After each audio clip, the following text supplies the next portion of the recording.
नमस्कार। आप सभी का हार्दिक स्वागत एवं अभिनंदन। प्रिय विद्यार्थियों, हिंदी साहित्य के इतिहास की जो श्रृंखला हमने प्रारंभ की थी, उसी क्रम में हम जो विभिन्न पद्धतियाँ उनके संदर्भ में हम पढ़ चुके हैं। आगे है विद्यार्थियों, हिंदी साहित्य के इतिहास की जो लेखन परंपरा है वो किस प्रकार कार्य करती है, उसके के संदर्भ में हम आज पढ़ेंगे। तो इसमें सर्वप्रथम ये जो कुछ ऐसे जहाँ जिनको इतिहास ग्रंथ नहीं माना जाता है, इनमें केवल कवि वृत्त संग्रह का उपयोग किया गया है। केवल कवियों के संदर्भ में सामान्य सा उल्लेख मिलता है और धार्मिकता का अधिक स्वरूप यहाँ परिलक्षित होता है। इसीलिए इन जो निम्नलिखित जो 4-5 में जिन ग्रंथों का उल्लेख करूँगा, वो ग्रंथ साहित्य के इतिहास के दायरे में नहीं आते। इसमें सबसे पहले है विद्यार्थियों, नाभादास ने भक्तमाल लिखी है 1585 में। आप इसी रूप में इनको याद कर लें, ज़्यादा कुछ अन्य इसमें है नहीं। इसमें 108 छप्पे छंदों में जो रामानंद अन्य भक्तों सहित जो रामानंद के 12 शिष्य हैं, उनका इनमें चित्रण मिलता है। एक ये भी है कि जितने भी वैष्णव भक्त हैं उनके संदर्भ में एक छप्पे बना के नाभादास ने इस कृति में वर्णन किया है। दूसरा, इनको फटाफट कर लेते हैं, आपके सामने तथ्य दिखाई दे रहे हैं। बेणी माधवदास है, जो माधवदास है वो मूल गोसाई चरित्र लिखते हैं 1630 में, और इसमें दोहा, चौपाई, त्रोटक छंदों में तुलसीदास जी के जीवन चरित्र है, उनके संदर्भ में असंख्य बातें जो अन्य ग्रंथों में नहीं मिलती उसका चित्रण भी मिलता है। और साथियों, आप ये भी ध्यान रखें कि गोस्वामी तुलसीदास जी के संदर्भ में जो स्रोत ग्रंथ है वो मूल गोसाई चरित्र भी माना जाता है।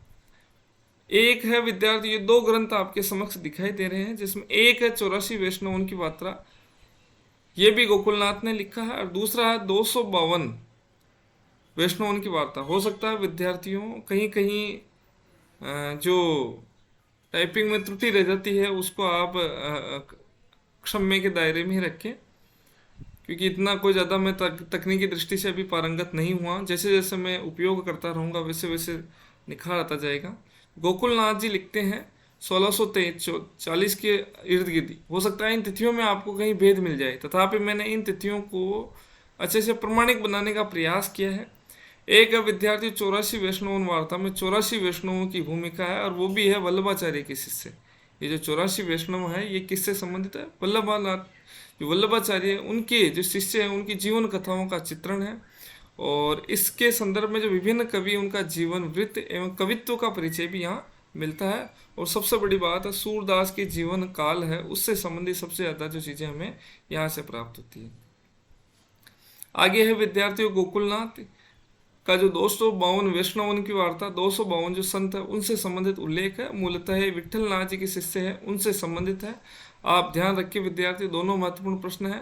गोकुलनाथ 84 वैष्णव की वार्ता जो कि वल्लभाचार्य किससे संबंधित है, और 252 वैष्णव की वार्ता जो कि विठल नाथ से संबंधित है। इसके अतिरिक्त ध्रुवदास जी ने भक्त नामावली लिखी है, जिसमें 116 भक्तों का संक्षिप्त चित्रण है। तुलसी जी जो कवि माला लिखी है, आप ध्यान रखिए ये राम भक्ति शाखा की तुलसी है, उससे भिन्न है। इनमें सामान्य रूप से कुछ एक करते करते विचित्र कवियों का चित्रण, कविताओं का चित्रण दिखाई देता है। भिखारी दास जी है जो सर्वांग मूलक ग्रंथ के रूप में प्रसिद्ध माने जाते हैं, रीतिकाल के प्रमुख कवि हैं। इन्होंने काव्य निर्णय लिखा, और उसमें काव्य आदर्श के साथ साथ अनेक कवियों का चित्रण भी यहाँ मिलता है। इन चीज़ों को मैं जल्दी कर रहा हूँ विद्यार्थियों, केवल याद करने की चीज़ें हैं। कालिदास त्रिवेदी है, वो कालिदास हजारा लिखते हैं, और इनमें लगभग 212 जो कवि हैं उनके 1000 ग्रंथों का कविताओं का संग्रह है। अब विद्यार्थियों, सबसे महत्वपूर्ण विषय हिंदी साहित्य के इतिहास के जो प्रमुख इतिहास ग्रंथ है, जिनको इतिहास ग्रंथ के नाम से जाना जाता है। अब जो ऊपर जो परंपरा पड़ी है विद्यार्थी, उनको इतिहास ग्रंथों के दायरे में नहीं माना जाता है। कारण है क्योंकि उसमें इतिहास मानने के लिए जिन चीज़ों की आवश्यकता रहती है उन स्रोतों का उसमें उल्लेख नहीं है। ऐतिहासिकता का दृष्टिकोण का जो निर्भय होना चाहिए वो नहीं है। साथ ही साथ उसमें केवल और केवल धार्मिकता के आधार पर चित्रण मिलता है, जो कि इतिहास ग्रंथ के रूप में निर्मित नहीं हो सकता है। अब साथियों, इतिहास के प्रमुख ग्रंथ कौन कौन से हैं? सबसे पहले है Garcin de Tassy, Histoire de la literature Indo Hindustani. एक ये भी है विद्यार्थियों की, जो गासा द तासी है वो उर्दू के प्रोफेसर थे, ये उर्दू के प्रोफेसर कहे जाते हैं। अब यहाँ जो आप ध्यान रखिए, लिटरेचर का मतलब साहित्य, और एक एंदुई का मतलब हिंदी, हिंदुस्तानी का मतलब होता है विद्यार्थियों जो उर्दू से युक्त जो भाषा है वो हिंदुस्तानी है। और इसके दो भाग है, जो एक उत्तर भारत में बोला जाता था, एक दक्षिण भारत में बोला जाता था।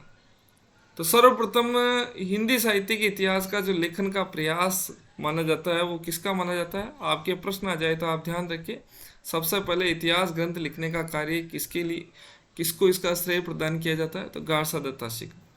दूसरा महत्वपूर्ण तथ्य है किस भाषा में लिखा गया? फ्रेंच भाषा में। एक अपने आप में एक दुर्भाग्य है कि भारत का पहला इतिहास ग्रंथ फ्रेंच भाषा में लिखा गया है। और दूसरा विद्यार्थियों, ये 1839 में प्रथम भाग और द्वितीय भाग 1847 में, वो भी ब्रिटेन और आयरलैंड की जो प्राच्य साहित्य अनुवादक समिति है उसके माध्यम से पेरिस से प्रकाशित होता है। ये भी आप ध्यान रखें, महत्वपूर्ण तथ्य है। अब जब इसका द्वितीय संस्करण जब प्रकाशित हुआ तो ये 1871 में हुआ था। आप ध्यान रखें, 738 कवि हैं, उनमें से मात्र केवल 72 कवि है जिनका जो हिंदी से संबंधित है। ये भी आप विशेष रूप से ध्यान रखिए, अन्य जो सारे कवि हैं वो उर्दू के। और दूसरा है विद्यार्थी, ये वर्णानुक्रम पद्धति में है। गारसा दत्तासी लिखते हैं विद्यार्थियों कि मेरे मूलतः इच्छा थी कि मैं कालानुक्रम पद्धति का प्रयोग करते हुए इतिहास ग्रंथ की रचना करूं, किंतु वो स्वयं अपने इतिहास ग्रंथ में लिखते हैं इस प्रकार की चीज़ें कि जो अपूर्ण सामग्री थी, उस अपूर्ण सामग्री के कारण मैं इस विधि का उपयोग नहीं कर पाया। तो आपके ये प्रश्न भी पूछा जा सकता है कभी, जो गारसा दत्तासी है वो अपने इतिहास ग्रंथ में कालानुक्रम पद्धति का प्रयोग नहीं करते हैं, इसका कारण है अपूर्ण जानकारी। जो कवियों के संदर्भ में जो जानकारी मिलनी चाहिए थी वो पूर्ण नहीं मिल पा रही थी। इन्होंने भरसक प्रयास किया था तथापि इनको जानकारी नहीं मिली थी, तो इसी आधार पर इन्होंने अकारादि पद्धति या जो वर्णानुक्रम पद्धति उसका प्रयोग किया। सबसे पहले ये जीवनी लिखते हैं और उसके बाद में उन नामों का निर्देश करते हैं। काल विभाजन एवं नामकरण का कोई प्रयास इस ग्रंथ में नहीं मिलता है। ऐसा माना जाता है इस ग्रंथ को उन्होंने महारानी विक्टोरिया को रजिया सुल्तान के समक्ष जो योग्य शासन मानते हो उसको समर्पित किया है इस ग्रंथ को। और इस ग्रंथ का जो अनुवाद है विद्यार्थियों, बहुत महत्वपूर्ण प्रश्न है, आपसे पूछा जाए किसने किया, तो डॉक्टर लक्ष्मी सागर वासुदेव। ये इलाहाबाद विश्वविद्यालय, जो प्रयाग विश्वविद्यालय, वहाँ पर हिंदी विभाग के प्रोफेसर थे और इन्होंने हिंदी जो इलाहाबाद से इस ग्रंथ का प्रकाशन कराया था हिंदू साहित्य के इतिहास से, और ये 1952 में ये प्रकाशित हुआ था। साथ ही विद्यार्थियों, लक्ष्मी सागर वासुदेव कहते हैं कि हिंदी साहित्य के इतिहास की जो दीर्घकालीन कथा है उसको सूत्रबद्ध रूप में प्रकाशित कराने का जो कार्य है, महती कार्य, वो सर्वप्रथम अपने गारसा दत्तासी के द्वारा किया गया। ये एक महत्वपूर्ण आलोचक कथन, आप इसको नोट भी कर सकते हैं कि हिंदी साहित्य के इतिहास की जो दीर्घकालीन गाथा है उसको सर्वप्रथम सूत्रबद्ध करने का कार्य वो गारसा दत्तासी के द्वारा किया गया है, और आचार्य रामचंद्र शुक्ल इसको वृत्त संग्रह कहते हैं। ये आप तथ्य आप भली भांति ध्यान रखें। अगला है विद्यार्थियों, मौलवी करीमुद्दीन जो तज़किरा ई सुअराई, इसका प्रकाशन कहाँ से हुआ? दिल्ली कॉलेज से। कब प्रकाशित हुई? 1848 में। कितने कवियों का जिक्र है? 1004 कवियों। हिंदी के कवि कितने हैं? 62। आप विद्यार्थी ध्यान रखें कि मौलवी करीमुद्दीन, अब ये जो तज़किरा है, तज़किरा को अगर अंग्रेजी में रूपांतरण करें तो इसका अर्थ होता है हिस्ट्री। तो मूलतः जब इसका अंग्रेजी में अनुवाद किया गया तो इस जो पुस्तक है उसका जो अर्थ था विद्यार्थियों, उर्दू कवियों का इतिहास, जो इसका जो अर्थ बनता है वो उर्दू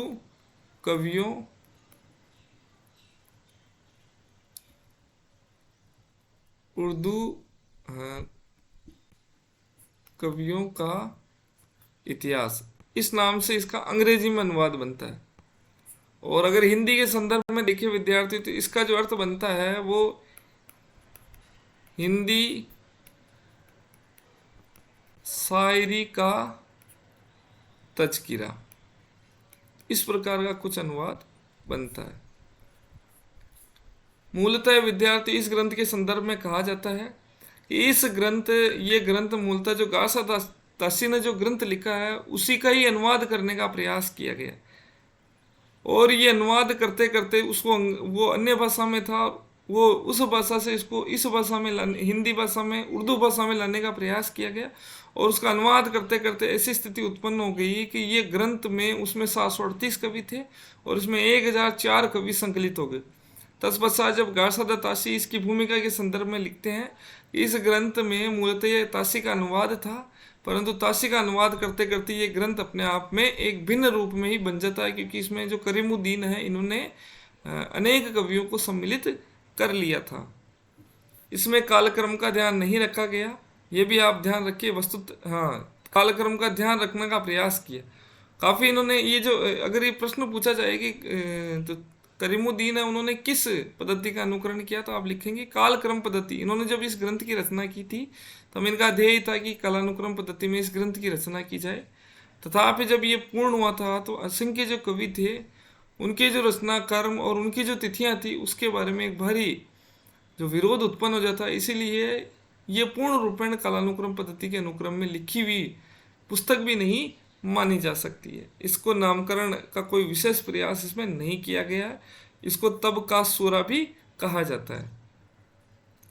एक अगला प्रश्न है कि महेश दत्त शुक्ल ने भाषा काव्य संग्रह नाम की पुस्तक लिखी 1873 में। आप इतना ही ध्यान रखिए, बाकी ये भ्रमित करने वाला तथ्य है कि हिंदी भाषा में लिखा गया प्रथम साहित्य इतिहास संबंधी ग्रंथ, साहित्य के इतिहास संबंधी ग्रंथ साहित्य इतिहास ग्रंथ नहीं है, इसको इतिहास ग्रंथ नहीं माना जा सकता। बस साहित्य इतिहास संबंधी ग्रंथ कहकर तीसरी कर लेना चाहिए। और ये नवल किशोर प्रेस लखनऊ से प्रकाशित हुआ, एक ये तथ्य निकलता है, आप इसका ध्यान रखिए। अगला है विद्यार्थियों शिव सिंह सेंगर द्वारा शिव सिंह सरोज, ये 1883 में प्रकाशित हुआ था और नवल किशोर प्रेस लखनऊ से इसका प्रकाशन हुआ। अब ये भी पूछा जा सकता है कि हिंदी साहित्य के इतिहास का प्रथम ग्रंथ किसे माना जाता है? गार्सद ताशी कृत। हिंदी भाषा में लिखा गया प्रथम इतिहास ग्रंथ किसे माना जाता है? शिव सिंह सरोज को। इसमें 1003 कवियों का चित्रण है विद्यार्थियों। और 7वीं शताब्दी में जो पुष्य और पुंड नाम के एक विद्वान थे उनको हिंदी साहित्य का हिंदी का जो प्रथम कवि मानते हैं। शिव सिंह सेंगर ने काफ़ी प्रयास किया था, तथापि इसके अंदर जो विवरण है वो विवरण उतने जो निरपेक्ष एवं तटस्थ नहीं मिलते, जिसके कारण इसको इतिहास ग्रंथ कहा जाए। एक ये भी है विद्यार्थियों को भविष्य के जितने भी कवि थे उनके लिए ये आधार ग्रंथ के रूप में प्रसिद्ध रहा था। आरंभिक सीमा है वो 770 विक्रम संवत ले जाते हैं। वर्णानुक्रम पद्धति, आपसे पूछ लिया जाए कि सबसे पहले वर्णानुक्रम पद्धति का प्रयोग किसने किया, तो गार्सद ताशी ने। दूसरा विद्यार्थी, दूसरा वर्णानुक्रम पद्धति का प्रयोगकर्ता कौन है? शिव सिंह सेंगर। आपसे पूछ लिया जाए वर्णानुक्रम पद्धति के प्रयोगकर्ता कौन कौन है? शिव सिंह सेंगर और गार्सद ताशी। प्रथम इतिहास लेखन किसने किया? गार्सद ताशी ने। हिंदी भाषा में प्रथम इतिहास लेखन का कार्य किसने किया? शिव सिंह सेंगर ने। तो आप इन तथ्यों को भली भांति आत्मसात करें। नामकरण और काल विभाजन संबंधी कोई प्रयास नहीं था। अगला है विद्यार्थियों George Grierson. George Grierson the modern vernacular literature of Hindustan, northern Hindustan लिखा है और ये 1888 के अंदर प्रकाशित हुई, आप ध्यान रखिए। और एक प्रश्न ये बनता है यहाँ से कि सच्चे अर्थों में हिंदी साहित्य का प्रथम इतिहास ग्रंथ किसे माना जाता है? The modern vernacular literature of northern Hindustan. ये कहाँ के निवासी है? आयरलैंड की। कहाँ से ये पुस्तक प्रकाशित हुई? Asiatic Society of Bengal. Asiatic Society of Bengal के विशेषांक के रूप में इसका जो है ना प्रकाशन हुआ था। एक विद्यार्थियों अगला जो प्रश्न है कि हिंदी साहित्य का प्रथम इतिहास नाम से 1957 में किशोरीलाल गुप्त द्वारा इसका प्रकाशन किया गया था। आप भली भांति याद रखिए, हिंदुई साहित्य का जो इतिहास है हिंदुई हिंदुस्तानी वाला गार्सद ताशी, उसका लक्ष्मी सागर वार्ष्णेय ने किया था 1952 में और इसका 1957 में किशोरीलाल गुप्त ने। काल विभाजन एवं नामकरण का पहला प्रयास इसी ग्रंथ में दिखाई देता है। प्रत्येक कवि को इन्होंने काल क्रमानुसार करने का प्रथम बार प्रयास किया था, ये बहुत महत्वपूर्ण है। तो हिंदी साहित्य की जो आदिकाल है उसकी सीमा को 700 ईस्वी से मानते हैं। काल क्रमानुसार वर्गीकरण करते हुए हिंदी साहित्य के इतिहास को गहरा काल भागों में ये विभाजित करते हैं। 952 कवियों का वर्णन है, उसमें से जो 886 कवि है वो शिव सिंह सरोज से लिए गए हैं। इनकी जो महती उपलब्धि है विद्यार्थी, इन्होंने भक्ति काल को स्वर्णिम युग कहा है, भक्ति आंदोलन के 16वीं-17वीं शताब्दी को ये धार्मिक पुनर्जागरण भी कहते हैं। बहुत महत्वपूर्ण प्रश्न है, इसको आप भली भांति याद रखिए। 16वीं शताब्दी 17वीं शताब्दी का धार्मिक पुनर्जागरण और भक्ति काल को स्वर्णिम युग कहते हैं।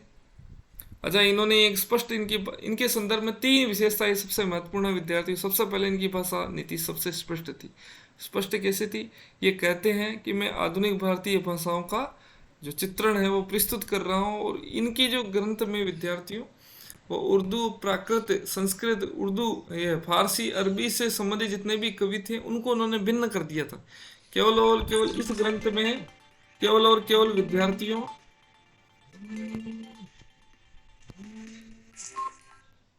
इस ग्रंथ में केवल और केवल विद्यार्थियों इन्होंने हिंदी कवियों को स्थान प्रदान किया। अगला है विद्यार्थियों, काल क्रमानुसार वर्णन करते हुए प्रत्येक सर्वप्रथम ये है जो मुख्य कवियों को स्थान प्रदान करते हैं, उसके उपरांत गौण कवियों को स्थान प्रदान करते हैं। और ये लिखते हैं, ये पंक्ति बहुत महत्वपूर्ण है, ये मैंने पूरी लिखी है कि मैं आधुनिक भारतीय भाषाओं का विवरण प्रस्तुत कर रहा हूँ, और अंत में संस्कृत ग्रंथ की रचना करने वालों का विवरण में भी नहीं दे रहा हूँ। प्राकृत से लिखी हुई, चाहे आधुनिक भाषा से लिखी हुई, अरबी फारसी से लिखी हुई, विदेशों से लाई गई उर्दू इत्यादि सभी को बहिष्कृत कर देता हूँ। और ये सब चीज़ें हैं उनके लिए गारसा दत्तात्रेय ने पहले ही प्रयोग कर लिए। पूरी पंक्ति लिखी, यद्यपि इसकी पहली पंक्ति अत्यंत महत्वपूर्ण है कि मैं आधुनिक भारतीय भाषाओं का विवरण प्रस्तुत कर रहा हूँ। एक संदर्भ में सर विद्यार्थियों हम चर्चा करते हैं कि ग्रियर्सन वस्तुतः बहुत ही विद्वान व्यक्ति थे। अच्छा, ये इतिहास ग्रंथ इतना प्रसिद्ध इसीलिए नहीं हो पाया क्योंकि एक तो ये अंग्रेजी में लिखा गया था, तो उस समय अनुवाद की भारी समस्या विद्यमान थी। दूसरा विद्यार्थियों कि इस ग्रंथ को जिस रूप में ग्रियर्सन ने लिखा, वस्तुतः है ये इनकी अध्ययनशीलता और इनकी जो सूक्ष्मता थी उसका परिचायक है। और बाद के जो कवि थे उन्होंने वस्तुतः जो अंग्रेजी भी जानते थे, हिंदी भी जानते थे, उन्होंने ग्रियर्सन को के ग्रंथ को आधार बनाकर उन्हीं चीज़ों को समेटते हुए ग्रंथ लिखा, और उस ग्रंथ से उन्होंने प्रसिद्धि प्राप्त की थी, जबकि इस प्रसिद्धि के मुख्य हकदार ग्रियर्सन थे। तो ग्रियर्सन के संदर्भ में 2-3 चीज़ें महत्वपूर्ण है विद्यार्थियों। एक तो सबसे पहले ने हिंदी भाषा के कवियों का उल्लेख किया। दूसरी महत्वपूर्ण विशेषता है विद्यार्थियों कि इन्होंने युग प्रवृत्ति को भी अपने ध्यान में केंद्रित रखा, उसके अनुसार इन्होंने काल विभाजन करते हुए कवियों का उल्लेख किया है। और साथ ही साथ विद्यार्थियों इसमें मुख्य कवियों को पहले स्थान प्रदान किया और गौण कवियों को पीछे स्थान प्रदान किया। साथ ही साथ इन्होंने जिन ग्रंथों को आधार बनाया था उन ग्रंथों की सूची भी प्रत्येक अध्याय के उपरांत इन्होंने प्रदान किए कि भाई ये मेरे संदर्भ ग्रंथ है।